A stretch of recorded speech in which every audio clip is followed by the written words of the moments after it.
যে বাংলাদেশে ইসলাম প্রতিষ্ঠা হবে কিভাবে, আর আমি আসছি কমান্ডার হয়ে মুজাহিদ খুঁজতে, এসে দেখে আমাদের মুজাহিদ সব ঘুমে। এখন যদি চান যে কালকে ইসলাম প্রতিষ্ঠিত হোক, কারা চান একবার বলেন তো দেখি, তাকবীর দেন তো দেখি।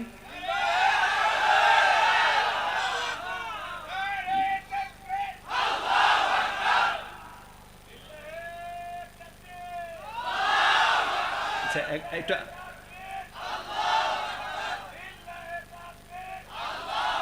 এটা এবার আমি বলি, একটু দেখেন, যে তাকবীর আপনারা দিয়েছেন, এই মাঠের যারা ঘুমিয়েছে এরাই জাগে নাই, বাংলাদেশ জাগবে কিভাবে বলেন? বুঝে, এই তাকবীর দিয়ে যদি আমাদের মুসল্লিদেরকে জাগানো না যায়, মুয়াজ্জিনের আজান এর চাইতেও কঠিন। মুয়াজ্জিনের আজান যখন মুসলিমদেরকে বিছানা থেকে মসজিদে আনতে পারে না, এই কনফারেন্স বা আহলে হাদিসের ডাক আমার মনে হয় এদেরকে জিহাদের মাঠে নিতে পারবে না। যেই দিন এই তাকবীরে তারা জেগে যাবে বা মুয়াজ্জিনের আজানে যাদের ঘুম ভেঙে যাবে ফজরে, জেনে নেন তার পরের দিন বাংলাদেশ ইসলাম কায়েম হয়ে যাবে ইনশাআল্লাহ। এই জন্য নিজেদেরকে ওইভাবে প্রস্তুত করতে হবে যে আমরা আগে আল্লাহর ডাকে সাড়া দিই। আমাদেরকে যখন মুয়াজ্জিনের মাধ্যমে ডাকা হয়, হাইয়া আলাস সালাহ, যখন বলা হয় আসসালাতু খায়রুম মিনান নাওম, এই ডাকটা যার কানে যাবে সে যদি সাড়া দিতে পারে, তাহলে যেই দিন এই রকমের কনফারেন্স থেকে বলা হবে কালকে বাংলাদেশ আমাদের দখলে, ইনশাআল্লাহুল আজিজ আমাদের দখলে চলে আসবে।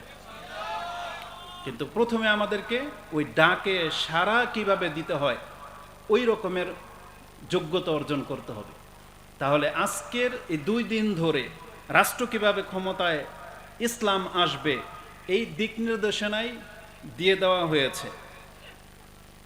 মূলত যেই বিষয় নিয়ে কথা বলতে বলা হয়েছে এটা বড়দেরই কাজ, এটা তাদেরই দায়িত্ব। আর তারা আজকে 2 দিন ধরে তাদের জ্ঞান গর্ব দৃষ্টিভঙ্গি তুলে ধরে তারা তাদের দায়িত্ব কিছুটা হলেও পুরা করেছে। আশ্চর্যের বিষয় হলো যে এখন যেহেতু বড়দের কাজ, তারাই বলবে আমাকে যখন বলা হয়েছে ছোট হয়ে, তাহলে আমি এটা নিলাম কেন, এটাকে স্কিপ করে দিতাম। কেন এই বিষয়টা নিয়ে কথা বলতে দাঁড়িয়েছি সেটা আমারটা প্রাধান্য পাক বা না পাক, কিন্তু সাহস কেন করলাম, এটার কয়েকটা রিজন বা কারণ আছে। সেটা শুরু করি, তারপরেই 10 মিনিটের মধ্যে বক্তব্যটা শেষ করে দেব ইনশাআল্লাহ।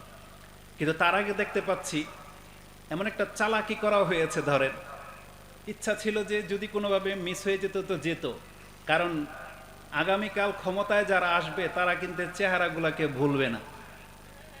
এখন চাচ্ছে যে বড়রাই শুধু মার খাবে, একে অলগে ঢুকিয়ে দিই, বুঝছেন? কারণ এগুলো যে মাথাগুলা দেখতেছে যে ক্যামেরা বন্দী হয়ে যাচ্ছে, আমরা তো ওই আওতায় আসছি যে এদেরকে চিহ্নিত করা হবে। কারণ বাংলাদেশ বা পৃথিবীটাই হয়ে গেছে এমন, কে কাকে ঠকাবে, কে কাকে চেপে ধরবে, ওই ক্ষমতার দিকে চলে গেছে। ক্ষমতা, রাষ্ট্র ক্ষমতা ও ক্ষমতাওয়ালাদের দিকে চলে গেছে। এখানে ওই আল্লাহ সুবহানাহু ওয়া তাআলা যে নীতি দিয়ে আমাদেরকে পৃথিবীতে পাঠিয়েছিলেন, এই নীতি এখন আর কেউ গ্রহণ করছে না। এখন সব নীতি তারা নিজেরা বানিয়েছে। কাদের মতো?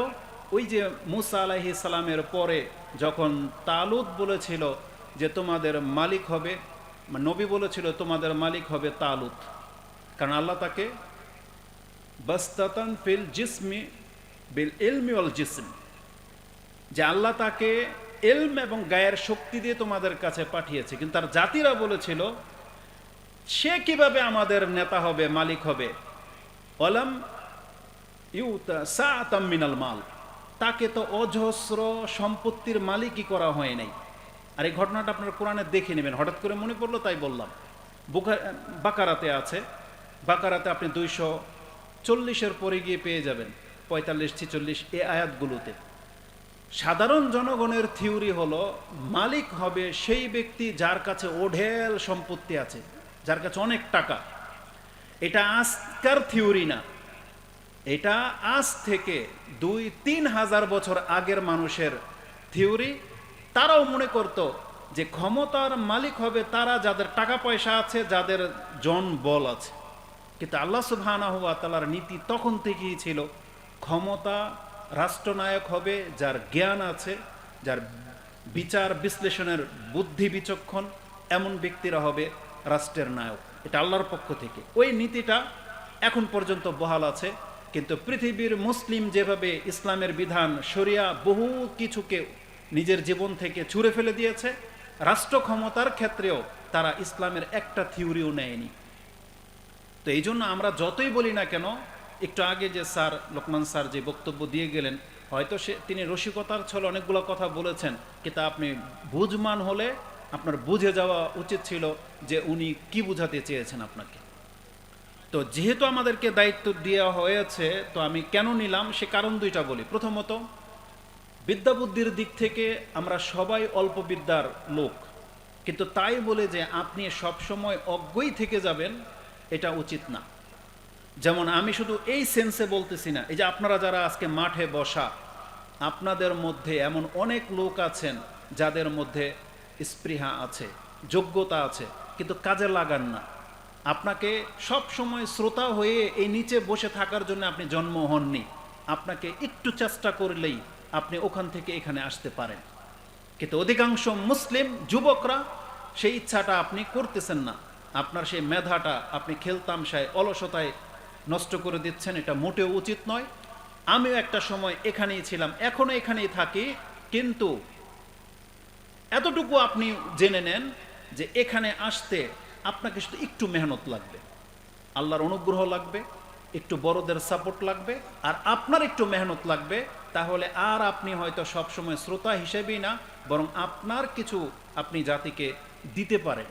আর এতে জাতির উপকার হোক বা না হোক আপনার উপকার হবে। কারণ আপনি যখন কিছু দেওয়ার জন্য দাঁড়াবেন, তো আপনি কিছু প্রথমে নিবেন, নিয়ে দিতে পারলে দিবেন, না পারলে কোনো ক্ষতি নাই, কিন্তু আপনার উপকার হবে। তো এই জন্য যখন আমাকে এই বিষয়টা নিয়ে কথা বলতে বলা হয়েছে, একটু সাহস করে দেখলাম যে দেখি বিষয়টাতে আছে কি, যদিও খুব সেন্সিটিভ। সাহস করে নিলাম, তাতে আমার উপকার হয়েছে, অনেক কিছু জেনেছি। যেমন প্রত্যেকটা শেখের কিছু কিছু বক্তব্য তো আমরা দেখে নেব পরে ইনশাআল্লাহ, এই ব্যাপারে যথেষ্ট জ্ঞান আপনারা পাবেন। তো আমরাও যখন স্টাডি করেছি এই 10 মিনিট কথা বলার জন্য, তাতে অনেকগুলো কিছু ঘাটতে হয়েছে, দেখতে হয়েছে, তখন দেখলাম যে না, নিজের উপকার হয়েছে। এটা একটা কারণ। দ্বিতীয় কারণ হচ্ছে যে বিষয়টা এতটা জটিল না, এটা মুতাশাবিহার অন্তর্ভুক্ত না, যে অস্পষ্ট বিষয় এই ছোট ব্যক্তিরা কেন এই বিষয় নিয়ে কথা বলে। বিষয়টা হচ্ছে একেবারে স্পষ্ট, আর এটা হচ্ছে কোরআন সুন্নাহ দ্বারা স্পষ্ট। কেন বললাম স্পষ্ট? এটা এই জন্য সাহস করেছি কারণ আমরা ইসলামে বিশ্বাসী। এটা আমি আমার থিওরি বলতেছি। আমরা দেখতে পাচ্ছি আল্লাহ সুবহানাহু ওয়া তাআলা ইসলামকে পূর্ণ ঘোষণা করেছেন, তাও আজ থেকে 1400 বছর আগেই। রাসূলুল্লাহ সাল্লাল্লাহু আলাইহি ওয়াসাল্লামের জীবদ্দশাতেই তিনি আমাদেরকে জানিয়ে দিয়েছেন যে ইসলাম পূর্ণ। যে ইসলামের মধ্যে জুতা কোন পায়ে পরতে হবে এইটা শিক্ষা দেওয়া হয়েছে, যেটা আপনার মানে ইবাদতের সাথে যায় না, জাস্ট একটা আদব, যে জুতা কোন পায়ে পরবেন এটা ইসলাম শিখিয়েছে। একটা মুসলিম নয় অমুসলিমের সাথে কি আচরণ করতে হবে সেই দিক নির্দেশনাও ইসলাম দিয়েছে। বাথরুমে কিভাবে ঢুকবেন সেটাও ইসলাম দিয়েছে। একটা পশুর সাথে, পশু পাখির সাথে, পশু পাখির যে হক অধিকার আছে, কিভাবে এটা আপনি পুরা করবেন এই শিক্ষাও ইসলামে আছে। এত ছোট ছোট বিষয় নিয়ে যখন ইসলাম কথা বলেছে, আপনি এটা ভাবলেন কি করে যে আমাদের মালিক আমাদেরকে জমিনে বসবাস করতে বলেছে, তার বহু বিধান কায়েম করতে বলেছে, আর তিনি রাষ্ট্র কিভাবে পরিচালনা করতে হবে, রাষ্ট্র দখল করতে হবে, এটা না শিখিয়ে আমাদেরকে ছেড়ে দেওয়া হয়েছে? না।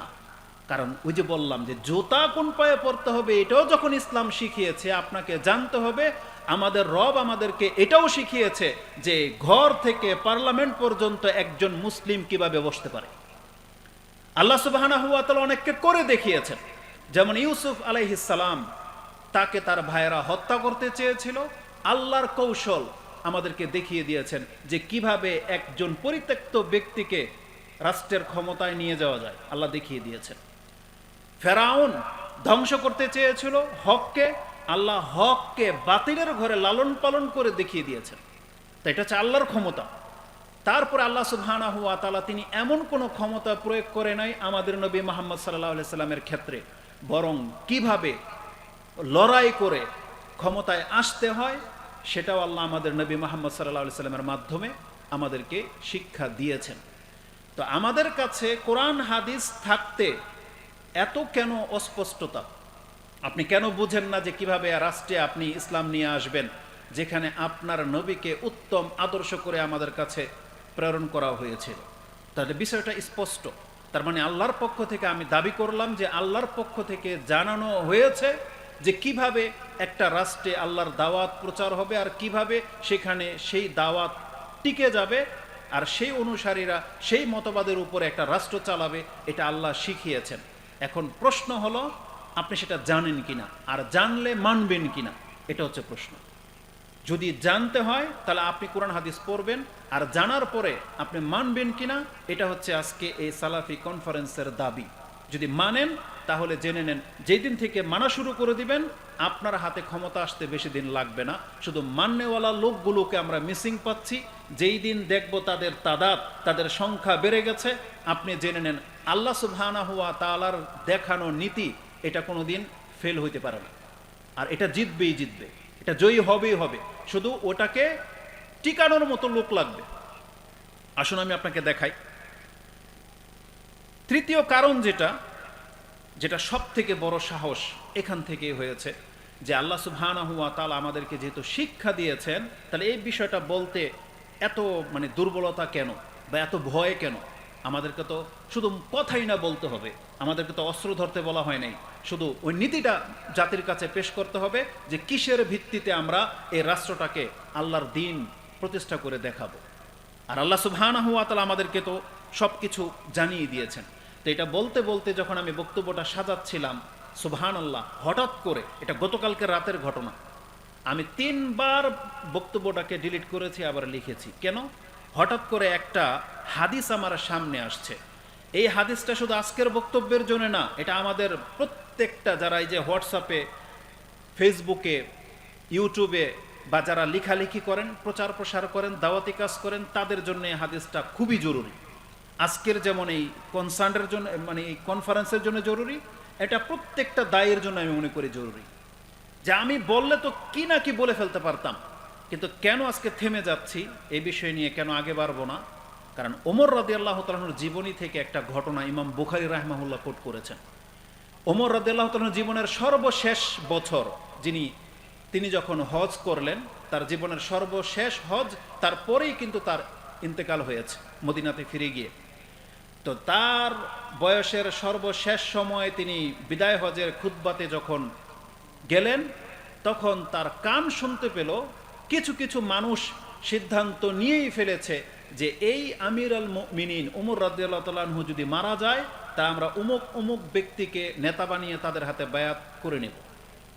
আগে সিদ্ধান্ত নিয়ে নেওয়া হয়েছে। এতক্ষণ যা বললেন দেখেন, যে আবু বকর রাদিয়াল্লাহু তাআলা আনহুর পর ওমর রাদিয়াল্লাহু তাআলা আনহুকে খেলাফতে বসানো হয়েছে, তারপরে তিনি 6 জনকে যুক্ত করে দিয়েছেন, তারা ডিসাইড করবে, এগুলো তো পরের ব্যাপার। তার জীবদ্দশাতেই এমন লোক তৈরি হয়ে গেছে যে যারা আগে থেকে নির্বাচন করে নিয়েছিল যে ওমর রাদিয়াল্লাহু তাআলা আনহুর পরে কাকে তারা খলিফা বানাবে। এই কথাটা যখন ওমর রাদিয়াল্লাহু তাআলা আনহুর কানে আসছে, তখন তিনি অনেক বেশি রাগান্বিত হয়ে গেলেন। তখনই সিদ্ধান্ত নিয়ে নিলেন এখনই মিনার ময়দানে দাঁড়াবে এবং খুতবা দেবে পুরো জাতির সামনে খুব শক্ত ভাষায়। আর ওমর রাদিয়াল্লাহু তাআলা আনহু মেজাজের খেলাফ যখন গেছে কথা, কারণ এটা হকের খেলাফ, তখন তিনি কি না করতে পারতেন সেই ভাষণে। যখনই তিনি ইচ্ছা পোষণ করেছেন, সেখানকার আরেকজন জ্ঞানী, তার নাম হচ্ছেন আব্দুর রহমান বিন আউফ। এই আব্দুর রহমান বিন আউফ ওই যে 6 জন উপদেষ্টার একজন। তিনি তখন ওমর রাদিয়াল্লাহু তাআলা আনহুকে নিষেধ করলেন, ইয়া আমির আল মুমিনিন লা তাফাল, আপনি এখন বক্তব্যে যেয়েন না, এখন মিজাজ গরম, আর এমন একটা জাতির সামনে আপনি বক্তব্য দিতে চেয়েছেন। এই সময় এই জাতির পরিচয়টা তিনি তুলে ধরেছিলেন, লা তাফাল ফা ইন্নাল মৌসিমা ইয়াজমাউ রাআ আন-নাস। এটা এমন একটা মৌসুম, হজের মৌসুমটা, এখানে সব পরহেজগাররাই আসে না, জ্ঞানীরাই আসে না, এখানে অনেক নির্বুদ্রা আসে, দুষ্ট প্রকৃতির লোকেরা আসে, হই হাল্লা পার্টি যারা তারা আসে। দেখেন না আজকের বর্তমানে হজের মাঠে কারা যায়? অধিকাংশরা সেলফি তোলা লোক যায়। হজ উমরাতে তাদের সংখ্যা বেশি। কয়জন জ্ঞানীরা হজ করতে যায়? অধিকাংশদেরই হচ্ছে ওই যে হারাম টাকা, লোক দেখানো, তারপরে একটু মানে রিফ্রেশ হতে যায়। কেউ হয়তো নেকির জন্য যায়, কেউ অন্য কোনো ফয়দার জন্য যায়, এইভাবে অনেক বেশি ভিড় জমায়। আর তখনকার যুগে আপনি হয়তো আমার কথাটাকে ছুঁড়ে ফেলে দিতে পারতেন, কিন্তু এটা সাহাবীর কথা, বুখারীর হাদিস। তিনি ভাষাগুলো যেটা বলেছে, আমি এটার বাংলা তর্জমা আপনার কাছে করতে পারবো না, আপনি বুখারীতে দেখে নেন। তাদেরকে ইতর বলা হয়েছে, দুষ্ট বা মন্দ লোকদের ভিড় এটা। এখানে একবারে জ্ঞানীরা আসে না, মানে আম পাবলিক। তিনি বলতে চেয়েছেন এখানে সব সাধারণ মানুষ উপস্থিত। আপনি যদি এখন তাদের সামনে বক্তব্য দেন, রেজাল্টটা বিপরীত হবে। কেমন বিপরীত হবে? তিনি বলেছিলেন, ফাইন্নাহুম হুমুল্লাযিনা ইয়াগলিবুনা আলা কুরবিকা হিনা তাকুম ফিন্নাস। আপনি যখন এই মানুষগুলোর সামনে দাঁড়াবেন, তখন কিছু চাটুকার, ওই যে মানে আকবরই আসে না, এমন কিছু লোক হট্টগোল করে আপনার সামনে চলে আসবে, আপনার নৈকট্যের দোহাই দিয়ে এসেই পুরো মজলিসটাকে গরম করে ফেলবে। আপনি যে এখন কি বলতে চাচ্ছেন, কি বুঝাবেন, তারা এই কথা নেবে না। তারা কি করবে? ওয়ানা আখশা, আমার ভয় হচ্ছে, আনতাকুমু ফাতাকুলু মাকালাতান, আপনি উঠে যখন এখন কিছু বলবেন, ইউতাইয়িরুহা আনকা কুল্লু মুতাইয়িরিন, প্রত্যেক ব্যক্তি যারা কথাকে রটায় ছড়ায়, তারা আপনার মুখের কথাগুলোকে নিয়ে দ্রুত পৃথিবীতে ছড়িয়ে দেবে। কিন্তু তারা বুঝতে চাইবে না আপনি কোন সেন্সে কথাগুলো বলতেছেন, সেই বোধ শক্তি তাদের মধ্যে নাই।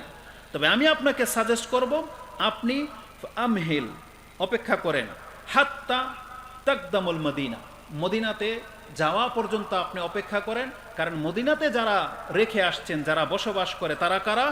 ফাইন্নাহা দারুল হিজরা ওয়াস সুন্নাহ, ওটা হচ্ছে হিজরতের এলাকা, এটা হচ্ছে রাসূলের সুন্নতের শহর। এবং তিনি বলেছিলেন, ফাতাখলুসু বিআহলি আহলিল ফিকহি ওয়া আশরাফিন নাস, সেখানে আপনি জ্ঞানীদের সাথে আর ভদ্রদের সাথে এককভাবে কথা বলার সুযোগ পাবেন। এবং আপনি যা বুঝাতে চান, এই রাষ্ট্র খলিফার আপনার পরে কে হবে এই সংক্রান্ত বিষয়, তারা যে সিদ্ধান্ত নিয়ে ভুল করেছে, যেটা বুঝাতে চান, এটা এই জ্ঞানীদের কাছে বললে তারা সেটা বুঝবে, আপনার কথা আপনি প্রশান্তির সাথে বলতে পারবেন। বলা হয়েছে, ফাতাকুলু মা কুলতা মুতামাক্কিনান, আপনি প্রশান্তির সাথে, ধীরস্থিরর সাথে তাদেরকে কথা বললে তারা বুঝবে যে আপনি কি বুঝাতে চান। তারপরে ওমর রাদিয়াল্লাহু তাআলা তার উপদেশ শুনে তিনি তাই করলেন। তিনি মিনার ময়দানে হাজার লাখো মানুষের সামনে বক্তব্য দেওয়া থেকে বিরত থাকলেন। তিনি মদিনাতে গেলেন এবং মদিনাতে গিয়ে প্রথম জুমাতেই তিনি এই বিষয়টা নিয়ে খুতবায় দাঁড়ালেন এবং তিনি ডিটেলস আলোচনা করলেন যে আবু বকর রাদিয়াল্লাহু তাআলা আনহুকে কিভাবে খলিফা বানানো হয়েছিল আর ওই খেলাফতটা আমার পর্যন্ত কিভাবে আসছে, এটা তিনি ডিটেলস ওখানে বললেন। এখন এই যে প্রথম টুকরাটা, যে সব জায়গায় সব কিছু বলতে হয় না, সবার সামনে বলতে হয় না। এখন আপনারা যারা আমাদের সামনে আছেন, আপনারা হয়তো আমাদেরই লোক, আমাদেরই আকিদার, আমাদেরই মানহাজের, হয়তো অনেক কিছু বোঝেন কোরআন হাদিসের, কিন্তু এই যে মিডিয়া, এগুলো রেকর্ড হয়ে যাচ্ছে, এগুলো পুরো ওয়ার্ল্ডে ছড়াবে, যত বাংলা ভাষাভাষী আছে তাদের কাছে যাবে। আমাদের এমনি শত্রু বেশি, সালাফি মানহাজের শত্রু সব দল, যত মাযহাব আছে, যত বাতিলি ফেরকা আছে, সব হচ্ছে শত্রু। এখন বড়রা তো তাদের সার্টিফিকেট আছে, তাদের যোগ্যতা আছে, অনেক কথাই বলেছে, কিন্তু আমার মতন ব্যক্তি যদি এখন এমন কোনো সেন্সিটিভ বাক্য আমি উচ্চারণ করি, এর মাধ্যমে তাদের কান পর্যন্ত যাবে, এতে রেজাল্টটা উপকারের চাইতে ক্ষতি বেশি হবে। কার? এই জামিয়া সালাফিয়ার স্টেজের বদনাম হবে, যে এই স্টেজ থেকে এই যে দেখেন কত বাতিল কথা বলল, আমাদের সালাফি মানহাজের আলেমদের বিরুদ্ধে কথা চলে যাবে, যে এদের ঘরের লোকেরা দেখেন কি বলে। এই জন্য আমি আমার জবানকে এখানে ক্ষান্ত করতেছি, যে যেই দায়িত্বটা বড়দের, ওই দায়িত্বটা আমি নিচ্ছি না। তবে আমরা আপনাদেরকে এতটুকু উপদেশ দিব, যারা এখানে জেগে আছেন, এই 2 দিনের বক্তব্যে আপনি কি শিখেছেন, আমাদের শেখদের কাছ থেকে যে দিক নির্দেশনা দিয়েছেন, আমি আপনাদেরকে বলবো, অন্তর থেকে রিকোয়েস্ট করব, এটা মেনে নেন, মেনে নেওয়ার চেষ্টা করেন।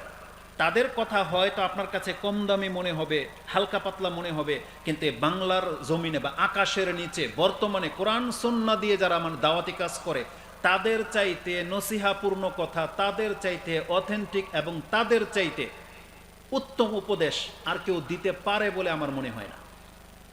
এজন্য তারা যতই কম দামি হোক, তাদের কথাগুলো আপনি মেনে নেওয়ার চেষ্টা করেন। ওই চাকচিক্য মার্কা বক্তাদের কাছ থেকে আপনি ধোঁকা খেয়ে যেয়েন না। যারা কোরআনের আয়াতকে বিকৃতি ঘটায় আপনাকে জিহাদের জায়গায় ভোট ঢুকিয়ে দিবে, যারা যেখানে সূরা নিসার আয়াতের তাফসীর করে, যেখানে বলা হয়েছে যে তুমি যদি ভালো কাজে সুপারিশ করো তাহলে তার মাধ্যমে সে যত ভালো কাজ করবে তুমি তার অংশ পাবা, তুমি খারাপ কাজে সুপারিশ করলে ওই লোকে খারাপ কাজ করলে তুমি তার গুনাহ পাইবা। আর এখন এই আয়াতকে লাগিয়ে দিয়েছে ভোটের, যে ওই ইসলামের কথা বললাম না, সেই দল বলতেছে যদি আমাদেরকে ভোট দিয়ে তুমি পার্লামেন্টে পাঠাও তাহলে আমাদের নেতারা যত ভালো কাজ করবে এর নেকি তোমরা পেয়ে যাবা। আর সুবহানাল্লাহ, বরং এমনও বক্তব্য দিয়েছে, বলতেছে এক বেনামাজি নাকি বলেছে যে আমি নামাজ টামাজ পড়ি না, তবে আমি আপনাদের সাথে আছি, আপনাদেরকে জিতাইলে আমি কি শহীদের মর্যাদা পাবো না? বলতেছে পাইবা। তারপর আমি জান্নাতে যাবো না? কই যাইবা। বুঝেন? আপনারা তো আমার কাছ থেকে ভালো শুনেছেন, নেটে শুনেছেন না? তা আমরা যখন এগুলা বলবো তারা মনে করবে যে এরা আমাদের শত্রু। এই ইসলামপন্থী দলগুলা যারা ভোটাভুটিতে অংশ নিয়েছে তারা মনে করবে যে আমরা তাদের শত্রু, কিন্তু মূলত আমরা তাদের শত্রু না, বরং আমরাই তাদের বন্ধু। বরং আমরা তাদেরকে বলতেছি এই দুনিয়ার তুচ্ছ ক্ষমতার জন্য আপনি ইসলামকে বিকৃতি ঘটায়েন না। এ তুচ্ছ দুনিয়া থাকবে না, তো যে চেয়ার আপনি ধরে রাখতে চাচ্ছেন, আরে চেয়ার সহ তো পৃথিবী ধ্বংস হয়ে যাবে। আলী রাদিয়াল্লাহু তাআলা আনহুর উক্তিটা তো ইমাম বুখারী রাহিমাহুল্লাহ এটাই কিতাবুর রিকাকে এনেছেন, যে তিনি বলতেন ইরতাহালাতিদ দুনিয়া মুদবিরান ওয়ার তাহালাতিল আখিরা মুকবিলান ওয়া লিকুল্লিন ওয়াহিদুন মিনহুমা বানুন ফাকুনু আবনাইল আখিরা ওয়ালা তাকুনু আবনাইদ দুনিয়া। যে তুমি দুনিয়ার সন্তান হয়েও না, দুনিয়া তোমাকে রেখে দিয়ে চলে যাচ্ছে, পরকাল কবর তোমার সামনের দিক থেকে ধেয়ে আসছে। এজন্য সামান্য ক্ষমতার জন্য আপনি ইসলামটাকে ডুবায়েন না। যে ঈমান আল্লাহ দিয়েছেন সেই ঈমান নিয়ে মরার চেষ্টা করেন। এজন্য অপব্যাখ্যা করে জাতিটাকে আর গুমরাহ করবেন না। আর জেনে নেন, আজকের এইখান থেকে আমি ছোট হয়ে একটা কথা তো বুঝতে পেরেছি, রাসূলুল্লাহ সাল্লাল্লাহু আলাইহি ওয়াসাল্লামের পর এই পৃথিবীতে শ্রেষ্ঠ ব্যক্তি ছিলেন চারজন। তার মধ্যে প্রথমেই ছিলেন আবু বকর সিদ্দিক রাদিয়াল্লাহু তাআলা আনহু, তার পরের ব্যক্তি উমর রাদিয়াল্লাহু তাআলা আনহু। একটু আগে যে হাদিসটা বলেছি, নাম্বারটা তো বলিনি, এটা বুখারীতে 86 নাম্বার অধ্যায়ের 6830-এ রয়েছে।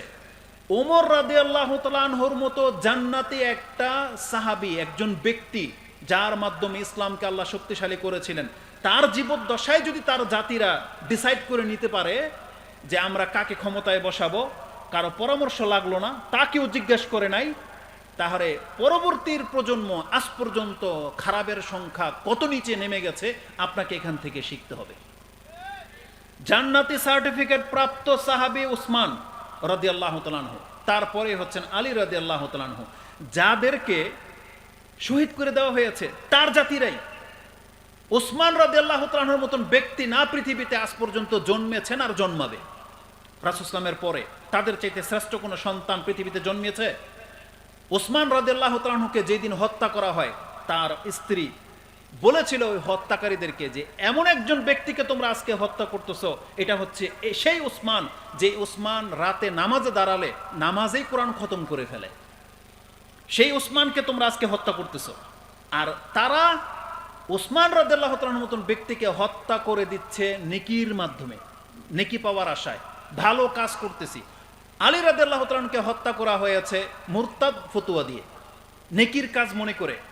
তাহলে আমি আর আপনি যদি আজকে ক্ষমতায় যাই, আপনি কি আলী রাদিয়াল্লাহু তাআলা আনহুর চাইতেও বেশি ঈমানওয়ালা, তার চাইতেও বেশি সৎ পৃথিবীর মানুষ কি তাকে গ্রহণ করে নাই? আপনাকে গ্রহণ করবে? করবে না। তার মানে এই যে স্বপ্নটা আপনি দেখতেছেন যে বাংলাদেশ ইসলাম কায়েম হয়ে যাক, তখন আমরাও গনিমতের মাল খাবো, ওই কাফেরদেরকে হত্যা করব, কাফেরদের মহিলাদেরকে আমরা ওই যে দাসী হিসাবে নিয়ে আসব, যে স্বপ্ন দেখতেছেন, আমরা প্রথম বলবো আপনি আগে মুসলিম হন। কি হন? মুসলিম হন। আগে নাজাতের রাস্তায় আসেন। আল্লাহর বহু বিধান আছে, কারণ জিহাদকে চূড়া বলা হয়েছে না? চূড়া বলা হয়েছে না? তার আগে কি? আসসালাতকে আমুদ বলা হয়েছে। আমুদ, আগে আপনি পিলারটা ঠিক করেন, তারপর চূড়ায় উঠেন, এটা আমরা বলবো। কারণ কোরআনে আল্লাহ সুবহানাহু ওয়া তাআলা সূরা আনফাল ৮ নম্বর সূরাতে বলেছেন, রাসূলকে বলতেছেন, আমি যেটা দেখতে পাচ্ছি, তোমার সাথে যদি ২০ জন ধৈর্য ধারণকারী ব্যক্তি থাকে, আমি আল্লাহ বলতেছি তোমরা ১০০ জনকে পরাজিত করতে পারবা। তোমরা যদি ১০০ জন ধৈর্য ধারণকারী মুসলিম হয়ে যাও, তোমাদেরকে এত ক্ষমতা দিয়ে দিলাম, তোমরা ১০০০-এর কাফিরের বিরুদ্ধে দাঁড়িয়ে গেলে তোমরা জয়ী হইবা। এটা আল্লাহ বলতে সূরা আনফালে বলছে, আল আন খাফফাফান, এখন কমিয়ে দিলাম, এখন তোমাদের মধ্যে দুর্বল লোকেদের সংখ্যা বেশি, এখন যাও, তোমরা যদি ১০ জন হও তাহলে ২০ জনকে পরাজিত করতে পারবা, তোমরা ১০০ জন হলে ২০০ জনকে পরাজিত করতে পারবা। তাহলে আমরা যদি সূরা আনফালের এই আয়াতকেও নিয়ে নিই, আমাদের স্টেজ থেকে তো আমাদের আলেমরা দাবি করে বাংলার জমিনে ৪ কোটি আহলে হাদিস আছে। কি দাবি করে? ৪ কোটি আহলে হাদিস নাকি বাংলার জমিনে আছে। আহলে হাদিস মানে কি? কোরআন সুন্নাহওয়ালা, তাই না? যারা ইসলাম পালন করা ব্যক্তি। তাহলে কোরআনের থিওরির সাথে মিলান। যদি এই দাবি সত্য হয়, তাহলে কেন বাংলার জমিনে আজ পর্যন্ত ইসলাম কায়েম হচ্ছে না? হয় দাবি মিথ্যা, আর না হয় ভিন্ন কোনো কারণ আছে, আমাদেরকে খুঁজতে হবে। কিন্তু আমরা দেখতে পাচ্ছি যে দাবিটা সত্য নয়। কারণ মুখে শুধু আহলে হাদিস বলা লোক হতে পারে ৪ কোটি, হতে পারে ৫ কোটি, এ মুখে বলা লোক হতে পারে। যেমন মুখে বলা মুসলিম আজকে বাংলার জমিনে ১৫ থেকে বলা মুসলিম, কিন্তু বাংলার জমিনে একজন স্কলার এসে বক্তব্য দিবে সেই তৌফিকই হয় না। ১৫ কোটি মুসলিম পারে নাই তাকে এনে বক্তব্য দেওয়াতে, ১৫ কোটি মুসলিম পারে নাই। তার মানে জেনে নেন, তাহলে ৪ কোটি আহলে হাদিস বাংলাদেশে ক্ষমতায় আসতে পারবে না। কেন? কারণ আল্লাহ বলেছেন ধৈর্য ধারণকারী ইমানদার যদি হয়, তাহলে আগে আগে মুসলিম হতে হবে। এটা হচ্ছে প্রথম কন্ডিশন। মুসলিম হলে তারপরে আপনি ইসলাম জাগাতে চাচ্ছেন। আপনি চাচ্ছেন কি? আমি যদি এটাকে একটা গাছের উদাহরণ দেই না, যে পয়েন্ট একবারে শেষে আছে, যেটা এখন বলে দিই, সেটা কি? বাংলার জমিনে আপনি ইসলাম চাচ্ছেন, কায়েম হবে, এটা হচ্ছে ফল। ফলের নেচার কি? ডাব গাছে কি আম ধরবে? বলেন, ডাব গাছে আম ধরবে? ধান লাগিয়েছেন, সরিষা পাবেন? পাবেন না। যদি হাদিসের ভাষাটা নেন, রাসূলুল্লাহ সাল্লাল্লাহু আলাইহি সাল্লাম বলেছেন, যেটা ওই যে নিয়তের হাদিস, ওয়া ইন্নামা লিকুল্লি ইমরিইম মা নাওয়া, একজন ব্যক্তি ওটাই পাবে যেই বিচি সে লাগিয়েছে। নাওয়া মানে কিন্তু বিচি, সিড, SEED, যে সিড যেটা বিচি, নাওয়া। আপনি যেই বিচি ফেলবেন, গাছ কোনোদিন আপনার সাথে গাদ্দারি করে না। আল্লাহর সৃষ্টি বিচি আপনার সাথে কোনোদিন গাদ্দারি করবে না। আজ পর্যন্ত পৃথিবীর রেকর্ড হয় নাই যে আপনি টমাটোর বিচি ফেলেছেন আর সরিষা গাছ গজিয়েছে। এটা আপনি দেখাইতে পারবেন না পৃথিবীর কোথাও। নিয়ত যা, মানে নাওয়া যা, গাছ যা, ফল তা। বরং এমনও হয় নাই যেটা আপনারা আমের শহরের মানুষ গুটি গাছের আম লাগিয়েছেন আর ফজলি আপনি পাচ্ছেন, এটা হয়েছে? এটা হয় না। জাত যেমন জাত তেমন ফল। এখন আপনি চাচ্ছেন ফল হিসাবে ইসলাম, তাহলে ইসলাম যদি চান, গাছটা কি হতে হবে? মুসলিম গাছ হইতে হবে না? তাহলে মুসলিম গাছ হইতে হবে। আপনি বলতেছেন যে তাহলে গাছ তো আমরা অনেক আছি, তাহলে ইসলাম ফল কেন হয় না? তাহলে আমরা কি বলবো? এটা হচ্ছে সব পুরুষ গাছ। পুরুষ গাছে তো ফল হয় না, মহিলা গাছ লাগে না? তো যে গাছে ফল হয় না, এগুলোকে কি করতে হবে? কেটে ফেলে দিতে হবে। কি করতে হবে? কেটে ফেলে দিতে হবে। এই আগাছার দিয়ে কোনোদিন বাংলার জমিনে এই মুসলিম, যে মুসলিম এখন আমরা, এই মুসলিম দিয়ে মনে হয় আর ইসলাম কায়েম হবে না। তাহলে ওই মুসলিম নিয়ে আসতে হবে যেই মুসলিমে ইসলামিক ফল ধরবে। নাকি কথায় কোনো বাড়াবাড়ি আছে? কারণ আমি তো আগেই বললাম, আপনি জমিন তো আল্লাহর, বিচিও আল্লাহর। আল্লাহ বলে দিয়েছে, এটা হচ্ছে নীতি। ওয়াইন্নামা লিকুল্লি ইমরিইম মা নাওয়া, একজন ব্যক্তি তাই পাবে যেই বিচি সে লাগিয়েছে। এখন আপনি যদি ইসলাম প্রতিষ্ঠিত করতে চান, তাহলে এতগুলো লোক থাকা সত্ত্বে ইসলাম জেগে নাই, গণতন্ত্র জেগে আছে, সেকুলারিজম জেগে আছে, তাই না? তার মানে আপনি যেগুলোকে মুসলিম গাছ দেখতে পাচ্ছেন, আমরা সেগুলোকে হানজালা দেখতে পাচ্ছি। হানজালা এটা একটা হাদিসের শব্দ। উতরুজ্জা, হানজালা, রাইহান, এটা ওই হাদিসে আছে না যে যেই ব্যক্তি মুসলিম কোরআন পড়ে তার উদাহরণ হচ্ছে উতরুজ্জা। কোরআন যে পড়ে এমন মুসলিমের উদাহরণ দিয়েছে রাসূলুল্লাহ সাল্লাল্লাহু আলাইহি ওয়াসাল্লাম উত্তরুজ্জার সাথে, রিহুহা তাইয়্যিব ওয়া তা'মুহা হুল, খাদ্য অনেক স্বাদ আর অনেক ঘ্রাণ। এটা হচ্ছে মুসলিমের উদাহরণ। আরেকটা উদাহরণ দিয়েছেন হানজালা, একটা মুনাফেক, যে মুনাফেক কোরআনও পড়ে না। এই হানজালা, এই ফলটা হচ্ছে রিহুহা শাররুন ও তা'মুহা মুর, খাদ্য অনেক তিতা আর অনেক দুর্গন্ধ। আজকে আমাদের স্বভাব হয়ে গেছে তাই, যেহেতু গণতন্ত্র টিকে আছে, সেকুলারিজম টিকে আছে, ইসলাম ছাড়া সব মতবাদ টিকে আছে, বোঝা যাচ্ছে যে এখানে প্রবলেমটা জমির না, বাংলার জমির না, ওই ফলের না। সেকুলারিজম যে টিকে আছে, গণতন্ত্র টিকে আছে, এই গণতন্ত্রের দোষ না, দোষটা হচ্ছে যারা গণতন্ত্রটাকে টিকিয়ে রেখেছে। বোঝেন কথা? তার মানে যেমন গাছ তেমন ফল। তো একবারে সিম্পল বিষয়, আপনি মুসলিম হয়ে যান, ইসলাম টিকে যাবে। মক্কাতে যখন রাসূলুল্লাহ সাল্লাল্লাহু আলাইহি সাল্লাম আসছিলেন, তৎকালীন মানুষের চরিত্র যা, আমাদের বর্তমান মানুষের চরিত্রের তেমন কোনো ডিফারেন্স নাই, বরং তৎকালীন মানুষের চরিত্র বহু ক্ষেত্রে আমাদের চেয়ে ভালো ছিল। শিরকেরও একটা ক্যাটাগরি থাকে, তারা যে শিরক করত, ওই তুলনায় বর্তমান মুসলিম ঘরের সন্তান তাদের ভাষাতে, তাদের কর্মের মধ্যে তার চাইতেও বেশি মারাত্মক জঘন্য শিরক লুকায়িত রয়েছে। তো রাসূলুল্লাহ সাল্লাল্লাহু আলাইহি ওয়াসাল্লাম সে আগাছাগুলোকে সাফ করে দিয়েছিলেন, সেই গাছগুলোকে পরিশুদ্ধ করেছিলেন, মুসলিম বানিয়েছিলেন। আর ওই মুসলিমকে দিয়ে আল্লাহ সুবহানাহু ওয়া তাআলা আরব জাজিরাতে ইসলামের ফল দিয়েছিলেন। একবারে থিওরি স্পষ্ট। এখন আপনি যদি, ওই যে আগে বলেছি, আল্লাহ যেহেতু নাজিল করেছে, অতএব আল্লাহর থিওরি অনুযায়ী আপনাকে চললে আপনি ইসলামটাকে টিকিয়ে নিতে পারবেন।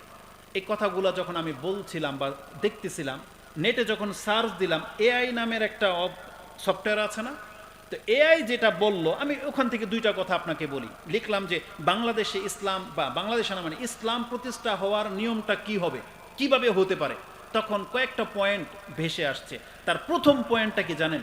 কে লিখেছে জানি না, কিন্তু প্রথম পয়েন্টটা কি, তবে আমাদের কাছে দলিল আছে। প্রথম পয়েন্টটা সে লিখেছে, সর্বপ্রথম এবং প্রধান কাজ হলো, যেই দেশে আপনি ইসলাম প্রতিষ্ঠিত করতে চান, সেই দেশের জনগণের মধ্যে প্রথমে ইসলামের যথার্থ জ্ঞান এবং ইসলামিক চরিত্র দিয়ে তাদের চরিত্রটাকে ঠিক করতে হবে। বুঝেন কথা? তার মানে আপনি বাংলার জমিনে, যেটা আমরা বাংলাদেশ নিয়ে কথা বলবো, তো বাংলাদেশের মুসলিমদেরকে প্রথমে আগে ইসলামের জ্ঞান দিতে হবে, ইসলামিক চরিত্রে চরিত্রবান হতে হবে, তাহলে এই দেশে ইসলাম টিকার সম্ভাবনা আছে। এটা হচ্ছে প্রথম কন্ডিশন। দ্বিতীয় বলা হয়েছে, যখন তারা ইসলামের শিক্ষায় শিখবে, চরিত্র গঠন করবে, তখন তাদেরকে নিয়ে একটা সংঘবদ্ধ একটা নেতৃত্ব দিতে পারে এমন একটা সোলজার বানাতে হবে, যেটা মুহাম্মদুর রাসূলুল্লাহ সাল্লাল্লাহু আলাইহি ওয়াসাল্লাম করেছিলেন। তিনি মক্কাতে প্রথম ইসলামের দাওয়াত দিয়েছেন, যারা ইসলাম গ্রহণ করেছে তাদেরকে তিনি নিজের কাছে টেনে নিয়েছিলেন, ইবাদত করতে লাগলেন, বাধাপ্রাপ্ত হলেন, এরিয়া ছেড়ে দিলেন, আলাদা গিয়ে একটা জগৎ তৈরি করলেন। যারা ইসলাম গ্রহণ করত তাদেরকে তিনি নিজের কাছে ডেকে তিনি শক্তিশালী হতে লাগলেন। এক পর্যায়ে তিনি টিকে থাকার লড়াই করলেন, তারপরে তিনি ডিফেন্স, তারপরে অ্যাটাক। এটা ছিল ইসলামের থিওরি। আর আল্লাহ সুবহানাহু ওয়া তাআলা বলে দিয়েছেন, লাকাদ কানা লাকুম ফি রাসূলিল্লাহি উসওয়াতুন হাসানাহ লিমান কানা ইয়ারজুল্লাহা ওয়াল ইয়াউমাল আখিরা ওয়া যাকারাল্লাহা কাসীরা। এই আয়াত বহুবার শুনেছেন। সূরা আহজাব 33 নম্বর সূরার 21 নম্বর আয়াতে পেয়ে যাবেন যে রাসূলের মাঝে তোমাদের জন্য উত্তম আদর্শ রাখা হয়েছে। এটা যেমন সালাতে, এটা যেমন পারিবারিক ব্যাপারে, এটা জমির ভাগ বন্টনে, তেমনি এটা রাষ্ট্র দখল করার নীতিতেও। আর এর চাইতে উত্তম কোনো পন্থা হইতে পারে না। আজকে আমরা আমাদের সালাফদের দাওয়াতে কোরআন সুন্নাহর যতগুলো লোক তৈরি হয়ে গেছি, আমরা কি ওই বদরের যুদ্ধের 313 জনের চাইতে বেশি হই নাই? বলেন না কেন, হয়েছে? তাহলে আমাদের সংখ্যা তো এখন বেশি, আমরা কোরআন সুন্নাহওয়ালা মুসলিম বেশি, তারপরও কেন আমরা ওই সংঘবদ্ধ টিম কেন তৈরি হই না? এটা একটা আমাদের ফল্ট। আমরা যারা দাওয়াত পেয়েছি, এখন আমাদেরকে একমুখী হইতে হবে। আমি জানি না এই থিওরিটা আপনাদের ভালো লাগবে কিনা বা হবে কিনা আমি জানি না, তবে আমাদের যদি এরকম দায়িত্ব আসতো, আমরা এরকম প্ল্যানিং করতাম, আমরা পুরো বাংলাদেশকে ইসলামিক করতে হবে, এই দায়িত্ব হয়তো আমরা নেব না, তবে আল্লাহর কাছে প্রথমে দায়িত্ব নেব যে আমি নিজে মুসলিম হব, আমার পরিবারকে মুসলিম করব, আমার পরিবার হয়ে গেছে, তাহলে আরেকটা পরিবার, যেই পরিবার মুসলিম হয়েছে তাকে নিয়ে আমি পাশাপাশি বসবাস করব, তাদেরকে আহ্বান জানাবো, চলুন আমরা একসাথে চলে যাই। একটা ডিস্ট্রিক্ট, বাংলার জমিনের একটা ডিস্ট্রিক্ট যদি মুসলিমরা নিজেদের আন্ডারে নিতে পারে, কোরআন সুন্নাহ দিয়ে চালিয়ে দেখিয়ে দিতে পারে, আমি মনে করি পরের ডিস্ট্রিক্টটা তারা এমনিতে আপনাদের সাথে যুক্ত হয়ে যাবে। কেন? কারণ ইসলাম মানুষকে ইনসাফ করা শেখায়। আপনি যখন আপনার ডিস্ট্রিক্টের মধ্যে এখানে কোনো গণতান্ত্রিক সিস্টেমে কোনো নেতা হবে না, আমরা যদি আহলে হাদিস নাম দিয়েই বলি সালাফি, তাদের পক্ষ থেকে ঘোষণা হবে আমাদের এই ডিস্ট্রিক্টের আমির, মেয়র বা এমপি, মন্ত্রী উনি, বিনা ভোটে আমরা সবাই ওনাকে সাপোর্ট করি। একজন নাম, সেটা যেই হোক। আমি যদি এখন যেহেতু এখানে আছি, নাম বলে দিতে আমাদের কোনো দ্বিধা নাই, কারণ বড়দের শ্রদ্ধা আমাদের আছে এবং বড়দের মধ্যে আমরা বিজ্ঞ কয়েকজনকে দেখতে পাচ্ছি। যদিও আমাদের 100 আলেম আছে, তার মধ্যে থেকে যদি 5 জনের নাম বলেন কোনো ভুল হবে না। বর্তমানে বয়োজ্যেষ্ঠদের মধ্যে রয়েছেন ডক্টর আসাদুল গালিব স্যার, শেখ আব্দুর রাজ্জাক বিন ইউসুফ, তারপরে জমিয়তের প্রধান যিনি ডক্টর আবদুল্লাহ ফারুক সালাফি, অথবা শেখ আকরামুজ্জামান রয়েছেন, আবু বকর মোহাম্মদ জাকারিয়া রয়েছেন, ডক্টর সাইফুল্লাহ রয়েছেন। যত বিজ্ঞ তাদেরকে এক কাতারে নিয়ে আসেন। আমরা যদি একটা ডিস্ট্রিক্টের তাদের 5 জনের কোনো একজনকে যদি দাঁড় করিয়ে দিয়ে বলি আমাদের কোনো ক্যান্ডিডেট নাই, বিপক্ষের কোনো পার্টি নাই, উনি আমাদের মেয়র, উনি আমাদের এমপি, উনি আমাদের মন্ত্রী, যেটা বলেন আমাদের শহরের উনি, এখানে আমরা কাউকে দাঁড়াইতে দেব না, সরকারকে আপনি এটা অ্যাকসেপ্ট করবে না? বলেন। বাধ্য সে। কেন করবে না? কারণ জনগণ যেহেতু সবাই চায়, তো জনগণ একে পছন্দ করেছে, তাকে দিতে সে বাধ্য। এখন আপনি নীতিগত কাজ করেন, এটা আমার মনে, এটা আমাদের থিওরি আর কি, যেটা আমরা পাচ্ছি কোরআন হাদিস থেকে। এটা ছাড়া, মদিনার মতো একটা শহর না করা পর্যন্ত ছাড়া আপনারা সেই আকাঙ্ক্ষিত জিনিসটা পাবেন না, এটা আমাদের মনে হচ্ছে। আর না হয় এটাই শুধুমাত্র একটা আমাদের প্রলাপ হবে, পদক্ষেপ নিতে হবে। কারণ দ্বিতীয় পয়েন্টটা সে এটা বলেছিল, যারা ইসলাম গ্রহণ করবে তাদেরকে নিয়ে একটা সংঘবদ্ধ একটা জাতিতে পরিণত হতে হবে, জাতিতে। এটা হবে কাজের কাজ। আমরা যদি পুরো জাতিটাকে ইসলাম দিতে না পারি, আমাদের সমাজটাকে তো দিতে পারবো। কিন্তু দুর্ভাগ্যবশত সত্য, মুখে তো দাবি করেন আহলে হাদিস, কিন্তু আপনি অঞ্চলগুলোতে যান, ইসলামের 12টা বাজিয়ে দিয়েছে তারা।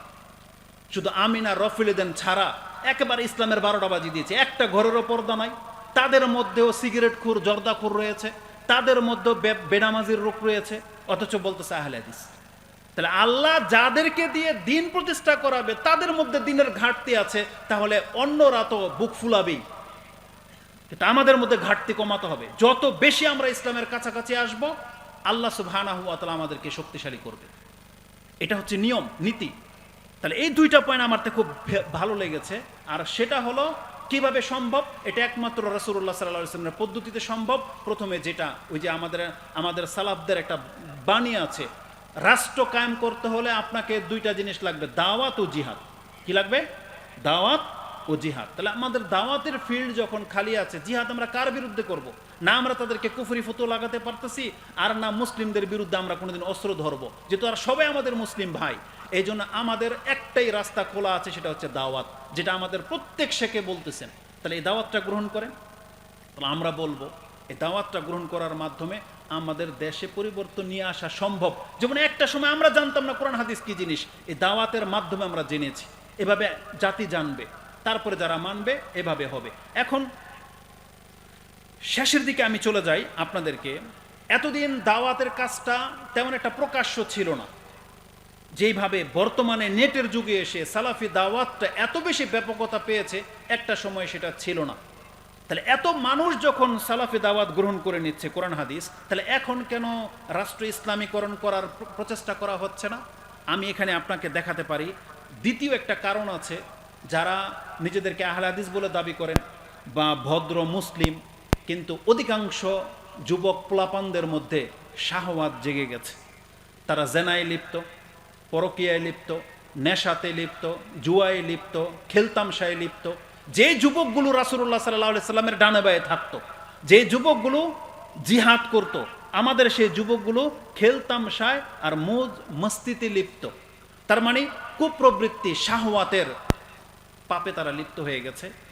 এতদিন ইসলামের দাওয়াতটা প্রকাশ্যে ছিল না, বা সঠিক দাওয়াতটা আপনি জানতেন না, কিন্তু এখন যখন জানতেছেন কিন্তু গ্রহণ করতেছেন না, যেভাবে চরিত্রটাকে চেঞ্জ করা উচিত ছিল করতেছেন না, আপনি ওই শাহওয়াতের পেছনে পড়ে গেছেন, যার ফলে এই দিন আগে বাড়তেছে না।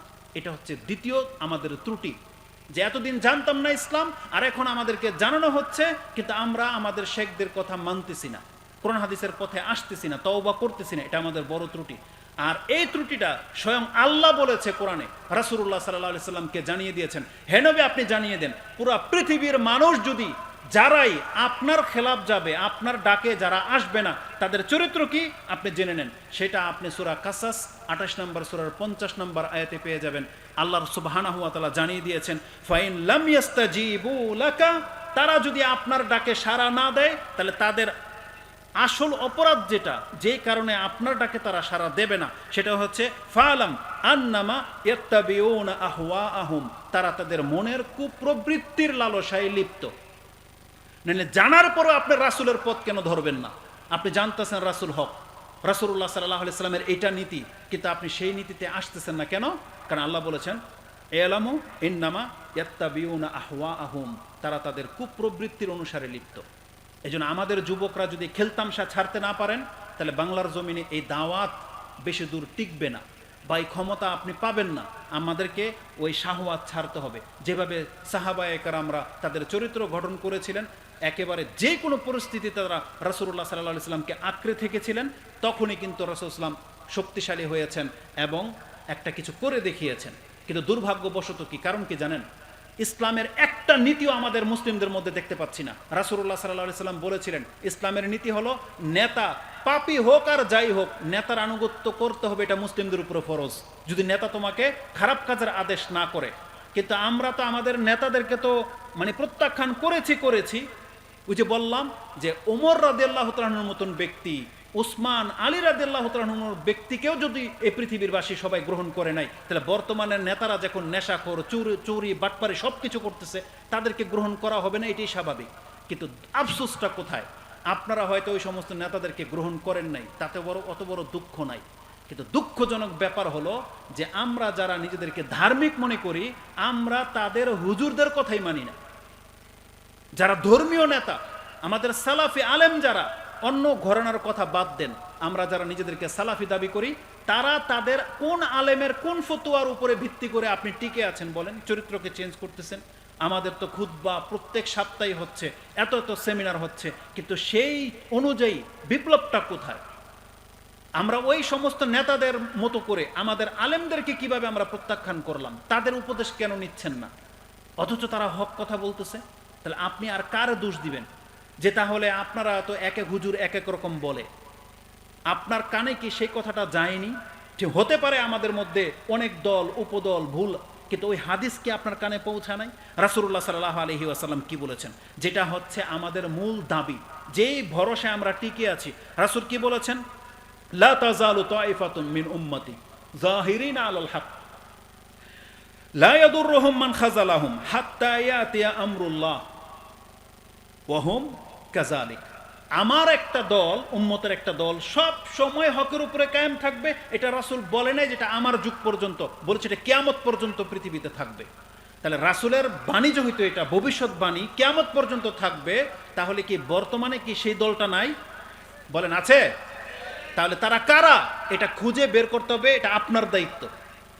আমরা যদি এক একজন এক এক কথা বলি, আপনার আস্থা হচ্ছে না, ঠিক আছে মেনে নিলাম, তাহলে রাসূলের হাদিসের উপর আমল করে আপনাকে খুঁজতে হবে সেই দলটা কারা।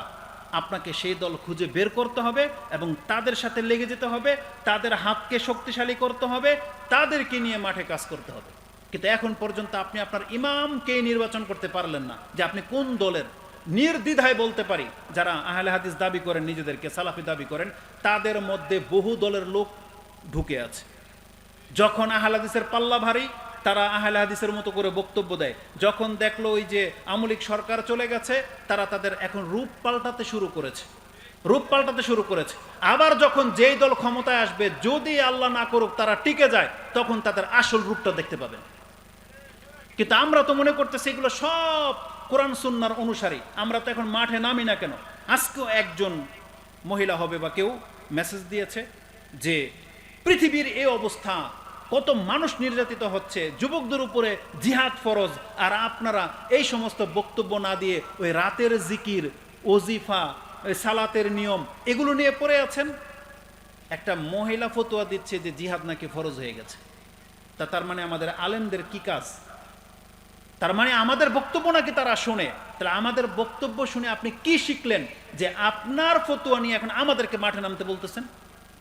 বুঝেন কথা? এটা হচ্ছে আমাদের এই যে সালাফিয়াত। আলেমদেরকে আপনি চেরানার মূল্যায়নও করেন না, এটা কি ছিল নীতি? বরং আপনাকে বুঝতে হবে যে তারাই আমাদেরকে সঠিক রাস্তা দেখিয়েছে, তারা আমাদেরকে আল্লাহর দিকে ডাকে, তাওহীদ শিরক তারা বুঝিয়েছে, সুন্নাত বেদাতের যে তফাৎ এটা তাদের মাধ্যমে শিখেছি। আর সবচেয়ে বড় ব্যাপার কি, ধরে নেন যদি এটা বিচারের মাঠ হয়, বাংলার জমিনে কি করতে হতো কি করতে হতো না, এটা প্রথম আপনাকে জিজ্ঞেস করবে নাকি আপনার এই মতবাদের এই দাবিদারের সবচেয়ে বড় আলেমকে জিজ্ঞেস করবে? কাকে জিজ্ঞেস করবে? তাহলে আমাদের বড় আলেম যিনি দায়িত্বশীল তাকে জিজ্ঞেস করবে। তিনি যখন ফতোয়া দিচ্ছেন না জিহাদ করতে হবে, তিনি যখন মাঠে নামাটাকে এটা তার ইলমের ভিত্তিতে পাচ্ছেন না, তাহলে আপনি নিচে বসে থেকে কিভাবে আপনি লাফান যে এরা গুমরা, এরা বুঝে না, এরা মদখালি, এরা সরকারি হয়ে গেছে, অথচ দেশের পৃথিবীর এই অবস্থা? তাহলে এই সিদ্ধান্তটা আপনি কেন দেন?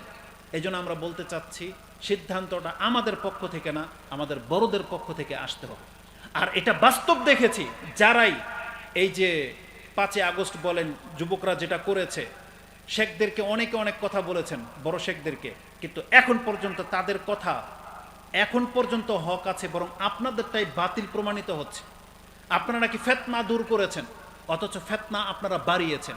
এই 5 আগস্ট পর্যন্ত আজ পর্যন্ত কিন্তু ফেতনা কমে নাই, বরং প্রতিদিন 5টা 10টা করে খুন হয়, জেনা হয়, ধর্ষণ হয়, চুরি বাটপারি তো আছেই। তাহলে ফেতনাকে আপনি কমিয়েছেন না বাড়িয়েছেন? তাহলে আমরা যখন বলেছিলাম তখন আপনার এটা গায়ে লাগে নাই, বলছেন আমরা নাকি এর খেলাফ। আমরা কোনোদিনের খেলাফ ছিলাম না। আলহামদুলিল্লাহ একটা বড় ফেতনা আল্লাহ দূর করেছে, যে নারী নেতৃত্ব অন্তত গিয়েছে। আমরা দোয়া করি আল্লাহর কাছে দ্বিতীয়বার যেন কোনো নারী বাংলার জমিনের কোনো নেতা না হয়, পরে না আমিন। কেন ছাড়া আমরা কি করতে পারি দোয়া করা ছাড়া? আমরা আমাদের এক শেখকে জিজ্ঞেস করেছিলাম যে শেখ, নারী নেতৃত্ব তো জায়েজ নেই, হারাম, তাহলে আমরা আল্লাহর কাছে কি জবাব দেব? তখন শেখেরা এটাই বলেছিল, আমরা কবে বলেছি নারী নেতৃত্ব জায়েজ? আমরা সবসময় আমাদের শ্রোতাদেরকে, বাঙালি জাতিকে বলতেছি নারী নেতৃত্ব জায়েজ নাই। আল্লাহর কাছে আমরা এটা বলবো, আল্লাহ আমার এই জাতি আমাদের কথা শুনে নাই। তারা চেয়েছে, তারা চায় বিদায় হয়েছে, তারা যাকে চায় তারা বসায়। তাহলে আজকে বাংলার জমিনে যদি আপনারা মুসলিম হয়ে থাকেন, তাহলে আপনাদের চাওয়ার উপরে আল্লাহ সুবহানাহু ওয়া তাআলা ইসলাম দেবে, কিন্তু আপনারা তো চাচ্ছেন না ইসলাম। যারা মদ খায় তারা চায় না ইসলাম, যারা জেনা করে তারা চায় না ইসলাম, কারণ জানে এই যে ওমর রাদিয়াল্লাহু তাআলা যে হাদিসটা লম্বা হাদিস না, এটা কিন্তু রজমের হাদিসের মধ্যে এটা আসছে। ইমাম বুখারী ওটা হুদুদের মধ্যে রজমের অধ্যায় এনেছে, যে তারা বলেছেন বিবাহিতা মহিলাদেরকে আমরা রজম করতাম আমাদের যুগে, কিন্তু বর্তমান কলেজের মেয়েরা কি চাইবে যে আমি জানা করবার আমাকে রজম করে দেখ? তাহলে কোন বিবাহিত পুরুষ নেতারা, অধিকাংশ নেতারা, পুরুষরা, বিবাহিতরা পরকিয়া করতেছেন, এ কি চাইবে যে ওকে প্রকাশ্যে রজম করে দেওয়া হোক? তাহলে ও তো ইসলাম চাইবে না। তার মানে এই জন্য প্রথম পয়েন্টটাতে আসেন, আপনাকে আগে জেনা ছাড়তে হবে, চুরি ছাড়তে হবে, এই যে মনের যে খায়েশ এটাকে দূর করে আল্লাহর গোলাম হতে হবে। তখন আপনি বুঝতে পারবেন যে ইসলামের মজাটা কি জিনিস, ইসলামটা কি জিনিস, সে বুঝতে পারবে। যেই ব্যক্তি ফরজিয়াতি বোঝে না, ও কোনোদিন চাইবে যে আপনার বাড়ির পাশে একটা মসজিদ হোক? কোনোদিন চাইবে না। যে নামাজের কদর বোঝে, ও এটাকে নেয়ামত মনে করে। তাহলে আগে আপনাকে বুঝাতে হবে যে ইসলামটা কত বড় নেয়ামত। আর ইসলাম এত বড় একটা নেয়ামত, আল্লাহ সুবহানাহু ওয়া তাআলা বলে দিয়েছেন, এই পৃথিবীবাসীর কোনো ব্যক্তি যদি ইসলাম ছাড়া আল্লাহর সাথে সাক্ষাৎ করে, আল্লাহ কোনোদিন তাকে গ্রহণ করবে না। এটা হচ্ছে ইসলাম। আর মরার আগ মুহূর্ত পর্যন্ত যদি কোনো ব্যক্তি ইসলাম নিয়ে মরতে পারে, ইসলাম তার অতীতের সমস্ত পাপকে খেয়ে ফেলবে। আর এই বাঙালি জাতি পাপ করার লালসায় তারা ইসলাম চায় না। কত মারাত্মক সিচুয়েশন। আমরা কি করতে পারি? আমরা তো আপনাদেরকে প্রথম বলতেছি আগে নামাজি হন, আগে ইসলামটা পালন করেন, তারপর ইসলাম কায়েম হবে। কিন্তু কে শুনে কার কথা?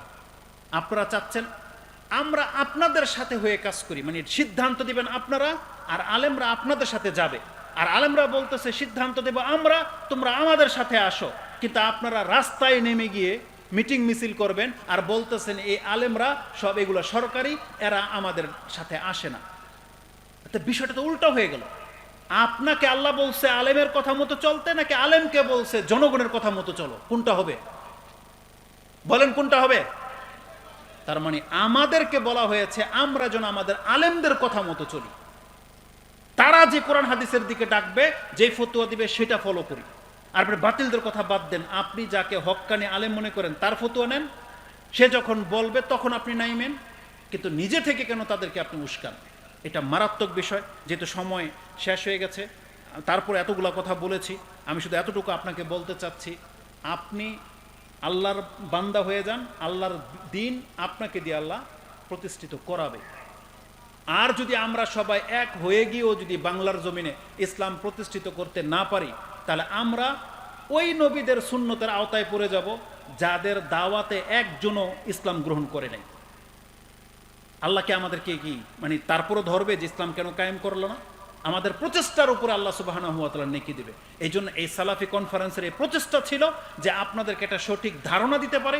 এটা মূলত কে কি বলবে এটা তারাও জানে, সবার বক্তব্য একরকম হবে না, কিন্তু এটাই স্পষ্ট করতে চেয়েছেন যে তারা কেউ এটা বলে নাই যে আপনি গণতান্ত্রিক সিস্টেমে এই বাংলাদেশকে আসেন, আমরা সবাই মিলে ভোট দিয়ে আমাদের কোনো একজন আলেমকে পাশ করাই দিই। এটা কোনো একজন আলেমেরও মেসেজ ছিল না, যদি আমি বক্তব্যগুলো শুনি নাই, কিন্তু আমি আমার বিদ্যার ভরে বলতেছি, আমাদের কোনো একজন শেখ অন্তত এই কথাটা আপনাকে বলে নাই যে চলো আমরা তাহলে এখন শক্তিশালী হইতে গেলে ওই বাতিলের সাথে হয়েই আমাদেরকে কাজ করতে হবে, এটা বলছে? এটা বলে নেই। কারণ এটা হচ্ছে শিক্ষার পাওয়ার, কারণ তাদেরও জবাবদিহিতা আছে, তারাও ভয় করে। আর আলহামদুলিল্লাহ তাদের এই বিচক্ষণতাই আজকে আমাদেরকে সঠিক পথের উপরে টিকিয়ে রেখেছে। তারা যদি আজকে ক্ষমতার লোভ বা তাদের সাথে দুর্বল হয়ে মিশে যাইতো, হয়তো আমরা সঠিক পথ হারিয়ে ফেলতাম। আলহামদুলিল্লাহ আমরা আমাদের শেখদের জন্য, সালাফি আলেমদের জন্য দোয়া করি, আল্লাহ মরার আগ পর্যন্ত বা আমরা যতদিন পৃথিবীতে বেঁচে থাকবো, আল্লাহ তাদেরকে হক পথে কায়েম রাখো, যাতে করে আমরা হক পথ পেয়ে যাই। কারণ আমাদের আলেমরা হক পথ হারিয়ে ফেললে আমরাও পথ হারিয়ে ফেলবো। এই জন্য আল্লাহ সুবহানাহু ওয়া তাআলার কাছে আমরা দোয়া করি, আল্লাহ তুমি এই জামিয়া সালাফিয়াটাকে কবুল করো। যেই উদ্দেশ্যে তারা এই সেমিনারটা করেছে, আল্লাহ তোমার পক্ষ থেকে তুমি ফয়সালা করে দাও, যেটা সঠিক আমাদেরকে সেই বুঝ শক্তি দিয়ে দাও, আমাদের আলেমদেরকে সেই বিচক্ষণতা দান করো, এবং তাদেরকে যেন আমরা অনুসরণ করতে পারি সেই তৌফিক বুঝ শক্তি আল্লাহ তুমি আমাদেরকে দিয়ে দাও। এবং এই পৃথিবীতে ইসলাম কায়েম হোক বা না হোক, আমাদের দাবি আপনি ব্যক্তি জীবনে এবং সমাজ জীবনে আপনার ঘরে আগে ইসলাম প্রতিষ্ঠিত করেন, এটা আমাদের দাবি থাকবে। এটা নাজাতের জন্য জরুরি, এটা নাজাতের জন্য জরুরি।